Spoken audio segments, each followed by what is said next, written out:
Está con nosotros Carlos Adriancín, economista. Carlos, ¿cómo estás? Buenos días. Muy buenos días. Bien, lo que también ocurrió la semana pasada, porque fue una semana, digamos, para temas internacionales, fue el Foro Económico Mundial en Davos, donde estuvo presente la presidenta Dina Boluarte, y quien tal vez brilló con mayor presencia, con mayor ahínco, fue el presidente de Argentina, Javier Milei, quien ya el año pasado había tenido un discurso determinante, muy políticamente incorrecto, como es propio del señor Javier Milei.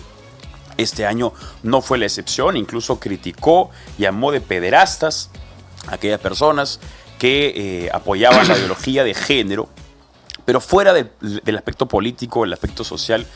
Es un foro económico mundial al fin y al cabo, y Carlos Adriancín es economista, así que nos puede dar un poco más de luces acerca de lo que significó este foro y cuáles pueden ser las implicancias de lo dicho en esta reunión, en este cónclave de mandatarios, porque lo que sucede en otras partes del mundo tiene una implicancia en nuestro pequeño y hermoso país llamado Perú. Así que, ¿por qué le debería importar a los peruanos o cómo afecta a su billetera directamente? Solo te pido una libertad. Por supuesto, adelante, cantamos todas las libertades. Imagínate que los dos hubiéramos sido personas que inmigran a los Estados Unidos ilegalmente. Sí.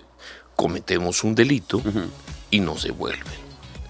Mi reflexión es, ¿quién es el presidente o el ministro para decidir si nos acepta o no? Claro. Somos peruanos.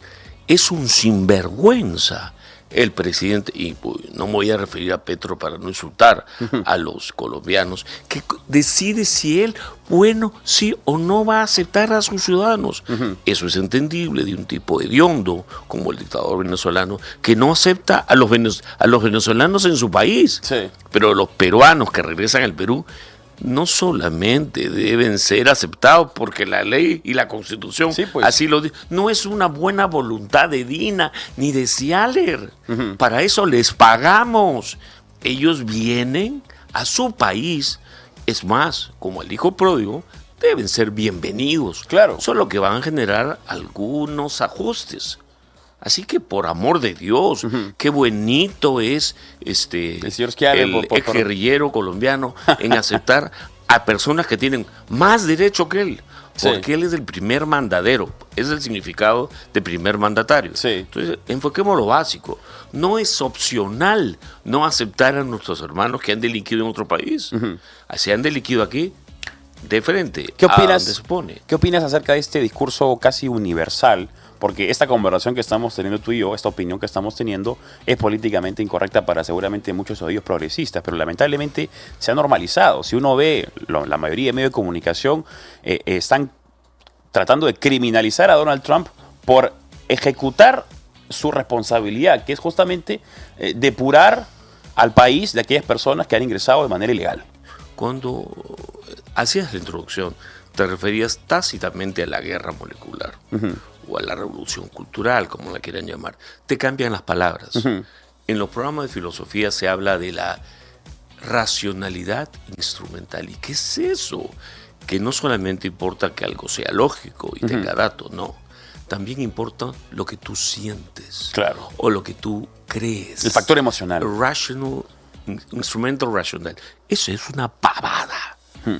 Entonces te dicen, no, Trump es un malvado, es un irracional, y lo único que hace es lo que el ciudadano americano en el voto de manera abrumadora le ha pedido, que la ley rige en Estados Unidos. Es una vergüenza lo que hicieron los anteriores, es casi una traición a Estados Unidos que los presidentes no respeten la ley, tanto como pasa en el Perú, en Colombia, en México.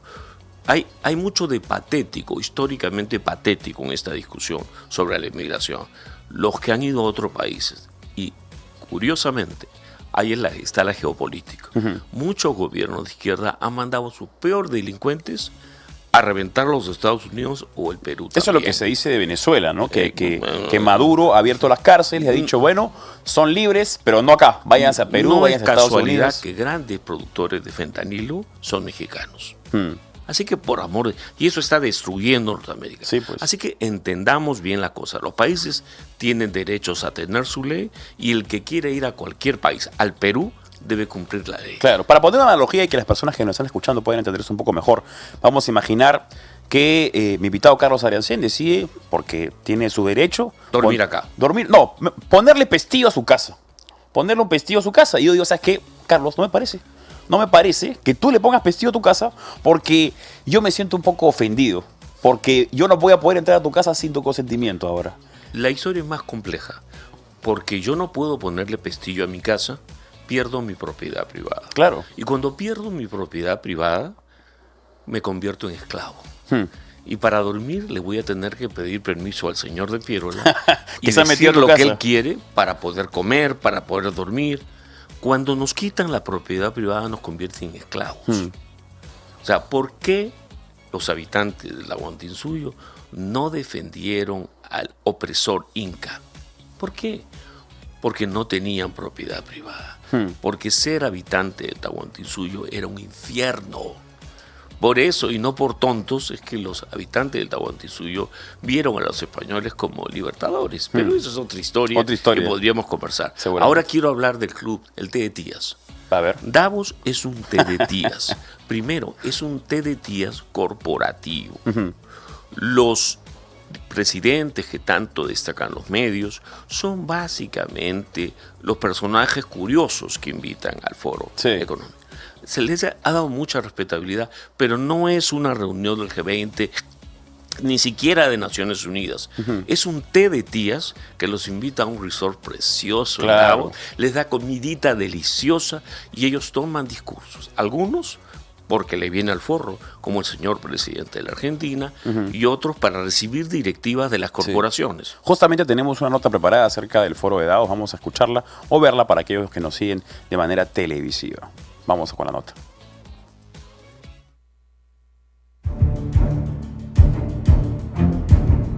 ¿Cuáles son los resultados del foro que reúne a los líderes más grandes del mundo? El Foro Económico Mundial, que se celebra cada año en Davos, Suiza.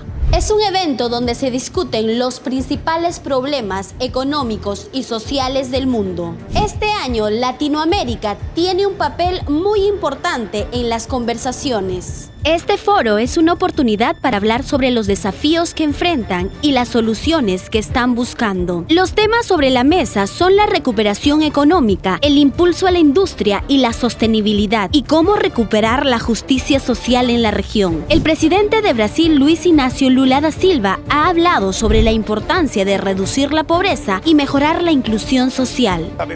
Debe saber cuál es la parte de los pobres, porque se lo deja a lo último. Si lo deja para darle a los pobres lo que va a sobrar, no va a sobrar nada, porque la élite burocrática se lleva todo. No es para asombrarse, pero este foro también aborda temas como igualdad de género, los derechos de las minorías, la diversidad, los derechos reproductivos, entre otros. Y es que muchas voces de la sociedad civil están en desacuerdo, pidiendo una verdadera inclusión y justicia social. Y lentamente, lo que parecía una hegemonía absoluta a nivel global de la izquierda woke en la política, en las instituciones educativas, en los medios de comunicación o en foros como Davos, se ha ido desquebrajando y se empieza a vislumbrar una esperanza para las ideas de la libertad. Hoy vengo aquí a decirles que nuestra batalla no está ganada, que si bien la esperanza ha renacido, es nuestro deber moral y nuestra responsabilidad histórica desmantelar el edificio ideológico del wokeismo enfermizo. Por su parte, la participación de Perú en Davos bajo la representación de la presidente ha sido criticada porque no ha traído soluciones reales a los problemas del país. Muchos sienten que el enfoque ha sido presentar una buena imagen que abordar temas urgentes del Perú. El Perú ahora es un país que ha recuperado su tranquilidad política, económica, social, por lo cual creo que es un país en el cual se debe de confiar no solo para la inversión nacional, sino para la internacional, que es la que más nos interesa. A menudo los discursos de Davos solo quedan en buenas intenciones. Para muchos solo es un foro para intercambiar ideas, pero no para implementar soluciones efectivas. El micro a la hora. Muy bien, escuchamos o veíamos una nota justamente acerca de este reciente foro en Davos, en Suiza, un foro económico mundial. Y me gusta la interrogante que surge o que plantea la periodista, que habla justamente acerca de la responsabilidad de Dina Boluarte o el rol de Dina Boluarte en este foro. ¿Qué era lo que debíamos haber esperado de Dina Boluarte, Carlos? Porque creo que la gente confunde, ¿no? Tampoco, ¿qué tanto puede hacer Dina Boluarte? Primero, ni los foros de Naciones Unidas implican acuerdos vinculantes. Algunos implican tratados, cosas por el estilo, pero esto no, está muy bien el subtitular que aparece en té de tías. Es un té de tías, siempre fue un té de tías. Una oportunidad para vanagloriarse entre ellos y traen burócratas para que hablen o para obtener algún beneficio. Las críticas de que en Davos no se hacen acuerdos concluyentes implica que se han fumado algo muy tóxico quienes dicen eso. No tienen idea qué es el Davos. El Foro Económico Mundial es básicamente la reunión de un conjunto de corporaciones ING con normalmente intereses ideológicos, mercantilistas, no vinculantes. Sí. Si hago mañana el foro en Huacachina para hablar de la economía mundial, tampoco va a llegar a condiciones vinculantes. Entonces, esas críticas son tan patéticas como las críticas a lo que ha hecho la presidenta. Ir a un foro de mercaderes a decir, por favor, vengan a invertir en el Perú. La señora no se dio cuenta en su participación que dijo que a ella le interesaba más la inversión extranjera que la peruana. No, toda la inversión, señora Presidente, toda es buena. Claro. La extranjera usualmente tiene una serie de ventajas que no tiene la local, pero creer que en el foro se va a lograr la paz mundial o que en el foro se va a desarrollar a los países es simplemente una posición, voy a ser poco delicado, una posición farsante. Saben que están mintiendo. Ahora, y critican el aire. Tú mencionas efectivamente que no es una operación o un congreso vinculante, o lo que se diga no es vinculante, pero indistintamente de la vinculación o no, ¿se ha dicho algo importante que podría preocupar o emocionar al Perú económicamente? Bueno, fue un personaje pintoresco. Creo que es el primer ministro español. El ministro español, el señor Sánchez, sí, un tipo Pedro Sánchez, bien vestidito, que parece un actor de televisión. Sí, como el señor de Pilar, sí, cuando te ha visto eterno también. Bueno, el señor Sánchez dice que hay que hacer que los dueños de los lugares donde se distribuyen noticias sean penalmente responsables frente a las dictaduras que piden esa barbaridad. O sea, en estos foros, uno de los más serios que hay es el señor Milei. Y seguramente Trump, que estuvo hasta comedido.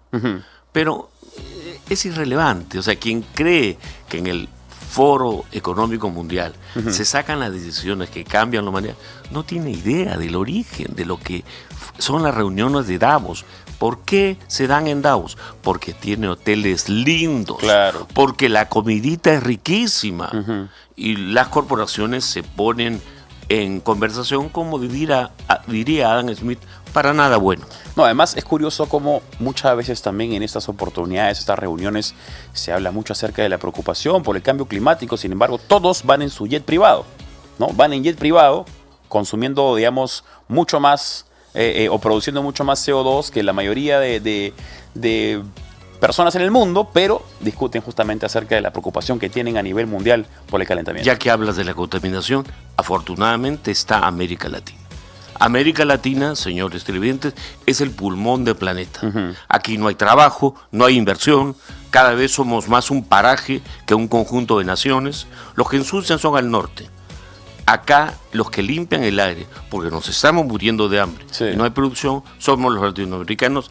Y no faltará el tonto que en América Latina dice que en Davos deben hacer que los latinoamericanos produzcan manos a nombre de proteger el medio ambiente que están contaminando los países desarrollados y particularmente China. Si mal no recuerdo, es entre China, Estados Unidos, Rusia e India que producen más del 50% China del CO2. Tiene una respuesta correcta. Mi gente se está muriendo de hambre. No me pidas a mí que cumpla estos acuerdos. Claro. Los latinoamericanos, que somos el pulmón del planeta, que no contaminamos ni miche, hay que irse a Madre de Dios, a un huesco para probar contaminación. O en Lima. No. Las reglas de proteger al medio ambiente, yo soy contra verde, te digo. Me encantan las reglas. Pero por amor de Dios, el Perú requiere inversión. Sí, pues. Para que nuestra gente tenga que comer. para vivir con mayor dignidad. Acá producimos Y no menos me del van a 1% del poner- CO2. Tal vez no nos corresponde a nosotros estar tan preocupados, ¿no? Eso es justamente lo que la gente... Somos un poco ridículos. Nos creemos el ombligo del mundo. En una de las declaraciones del pobre señor Petro, tan venido a menos, ha sido humillado internacionalmente. Bueno, el señor Petro decía que el corazón del planeta es Colombia. El corazón del planeta es Colombia. Si desaparece Colombia, no pasa nada en el planeta. Si desaparece el corazón de cualquiera de nosotros, ahí quedamos. Sí, pues. Ese es el tema, ¿no? O sea, claro, me imagino que cuando dices el pulmón, es esta frase típica conocida que es que justamente la Amazonía... No contaminamos. La Amazonía es Sí. lo que le da el aire al resto del Al mundo, planeta. ¿no? Por eso nos quieren bien estancaditos. Claro, y por eso es que también vienen intereses internacionales para decir, oye, deberíamos liberar la Amazonía debería convertirse en un espacio de dependencia internacional para poder protegerla, ¿no? Para poder protegerla, pero ¿quién tiene ahí injerencia? ¿Quién tiene interés? Alguna gente se refiere a algunas declaraciones desafortunadas de Henry Kissinger diciendo que este es un planeta, una parte del planeta que debe ser despoblada. Ah, sí. Sí, están ahí en documentos formales, que nadie le da importancia porque son incorrectos. O sea, posiblemente uno de los mejores filósofos que ha producido Inglaterra en 500 años es un señor K. Chesterton que no existe en los cursos de filosofía, simplemente por decir las cosas por su nombre. Como fue tu prólogo a esta conversación, el que va a otro país con un prontuario que lo haría inadmisible y además comete delitos, antes no te puedes imaginar lo que harían. Ahora lo repatrian. Y lo más gracioso es que teniendo el derecho de regresar a su país, que es un derecho humano fundamental, Claro. el presidente Petro rechaza un primer avión de Colombia. Sí. ¿Qué se cree este personaje? Y aquí destacamos, nosotros sí lo vamos... Claro, los tenemos que Sí, acoger. pues. Son nuestros hermanos. Por Dios. Y aparte no me imagino a esta presidencia tratando de enfrentarse a Donald Trump como lo hizo Petro, ¿no? Porque no tiene, digamos, la fortaleza como para hacerlo. Mire, lo que ha hecho Trump, el problema de Trump y de los americanos que quieren hacer cumplir su ley. Sí. Si a mí alguien me humilla, me acepta que le mande un avión con su pueblo y después me dice, no, me voy a bajar el avión, eso es ofensivo. Sí. Lo que ha hecho Trump es lo que corre, no es abuso, pero se presenta como abuso. No es abuso. Es El hacer abuso respetar la será ley. contra los colombianos que no los dejaron entrar a su tierra. Ahora, A todos los peruanos que tengan que regresar, por Dios, pudimos nosotros. Ahora, ¿habrán cometido delito que sea vinculante en el Perú? No se van a atrever a preguntar eso. ¿Acaso un peruano que va a otro país y comete un cierto delito, a raíz de los acuerdos que han firmado los dos países, no merecería también tener un juicio justo acá? Pero eso solamente te lo va a decir un profesor de economía. por claro. Dios. Ahora, hablando de políticas económicas internacionales que podrían afectar o beneficiar al Perú, Donald Trump, desde que ya asumió la Casa Blanca, ha sido bastante proactivo, ¿no? En una semana ha hecho lo que no se hizo en 4 años. Algunas cosas que se ha dicho o que dijeron algunos asesores suyos pusieron en preocupación a algunos economistas peruanos, algunos internacionalistas peruanos sobre todo, el aumento, esa política proteccionista de Estados Unidos de aumentar las tasas a lo que venga de China o a lo que no se produzca en Estados Unidos mismo. Y eso ha preocupado a algunos peruanos o tal vez ha incentivado esta crítica a Donald Trump. ¿Cuál es tu lectura a raíz de El eso? patrón habló. Tanto Kamala como Donald hubieran apostado por una política mucho más proteccionista. Eso le va a hacer bien a Norteamérica. La evidencia muestra que las políticas proteccionistas no son la quinta maravilla, Sí. pero ellos quieren un manejo que respete sus fronteras. Vivir en Estados Unidos, en algunos estados, es un infierno. Entonces, es decisión de los americanos, tienen todo su derecho, y nosotros, si recogemos, si absorbemos ciudadanos de cualquier país que cumplan la ley, bienvenidos.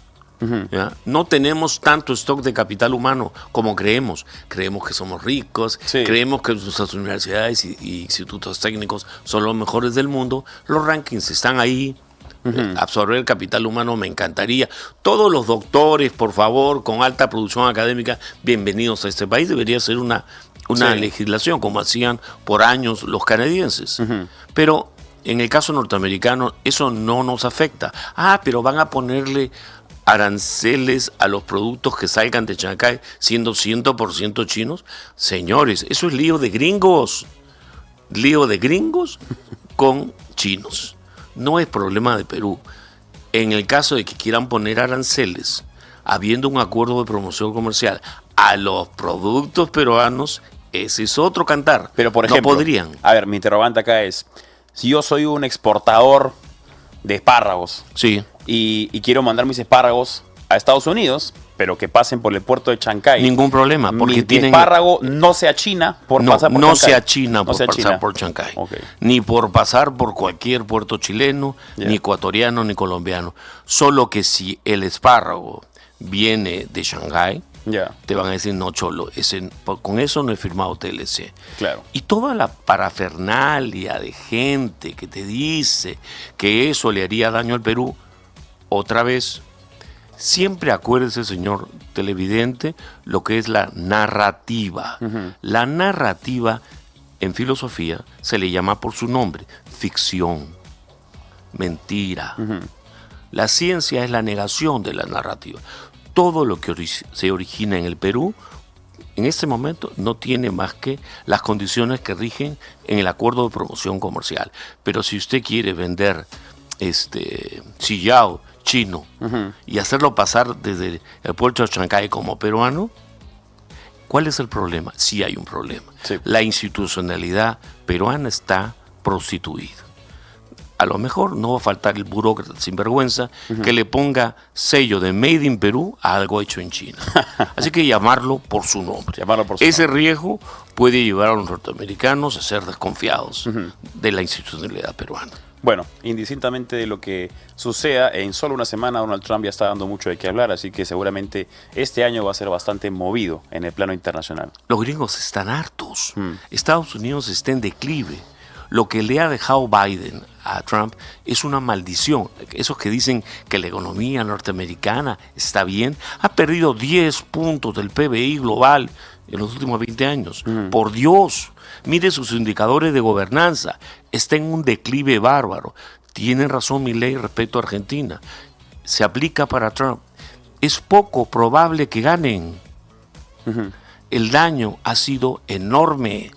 Sí, pues ese es el tema, ¿no? La gente tiene que saber que estas victorias no son una victoria de la guerra, sino es un pequeño combate que tal vez se pudo vencer, pero que mientras la guerra no continúe o mientras la fuerza no continúe, esto de acá se puede aflojar y volvemos a una situación del pasado. Si mañana más tarde te nombran presidente del Perú, tu mayor reto va a ser limpiar la calidad de la gobernanza peruana. Ese es el tema. Somos campeones en corrupción burocrática, somos campeones en incumplimiento de la ley, somos campeones en ineficacia, somos campeones en tolerancia a cierto tipo de violencia ideológica. Eso es interesante, lo que me mencionabas al comienzo. Lo muestra el Banco Mundial. Como te pregunté acerca de el lamentable asesinato del periodista en Ica, tú justamente me decías que tú eres iqueño, y me dices que tenías tú un nombre, ¿no? Porque si bien ha causado conmoción, la vida continúa. Aquí no pasa nada. No pasa nada. Y el mensaje de tú denuncias corrupción y te voy a reventar, quedó en la mentalidad de la gente. Y es que nuestra burocracia ha sufrido tremendos daños. Sí, pues. Hay héroes en la Policía Nacional, también hay de los otros. En el Congreso, podemos ver gráficamente, hay extraordinarios congresistas y tipejos como el que tiene el nombre del famoso biólogo evolucionista. Darwin tiene una labia propia de un director de zona penitenciaria. Dentro de. Sí. Hay gente bastante elocuente, ¿no? Y te das cuenta que hay preparación para llegar a la política. No digamos nombres porque sí. te va a generar problemas a tu programa. Porque eso me lo indujiste a decir tú. Me parece muy bien, me parece correcto. Bien, Carlos Adriancén, economista, estuvo con nosotros. Carlos, siempre encantador conversar contigo.